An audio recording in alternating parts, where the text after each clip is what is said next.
Our next Bluebonnet is called Words on Fire. And this is another one of my very favorite Bluebonnets. And I didn't expect it to be. This is what we would consider a historical fiction book. So this book is the setting and the time and the events are really things that happened, but the story and the actual people and characters within it are made up.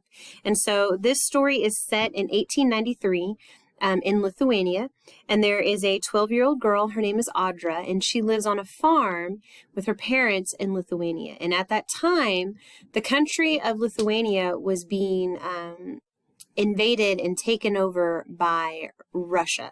So the Russian soldiers were coming into Lithuania, and they were banning anything that had to do with Lithuanian books, religion, culture, and even the language.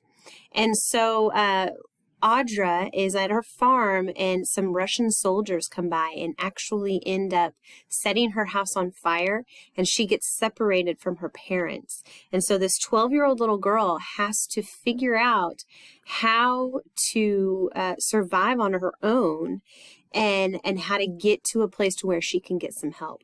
And within this story, she meets some really interesting people, and she finds out some things about her father that she didn't know.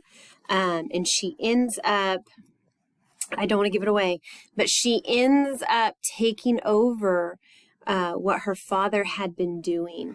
And like I said, I didn't think that I would like this book because I don't really usually like historical fiction books. I'm beginning to, and this one was great.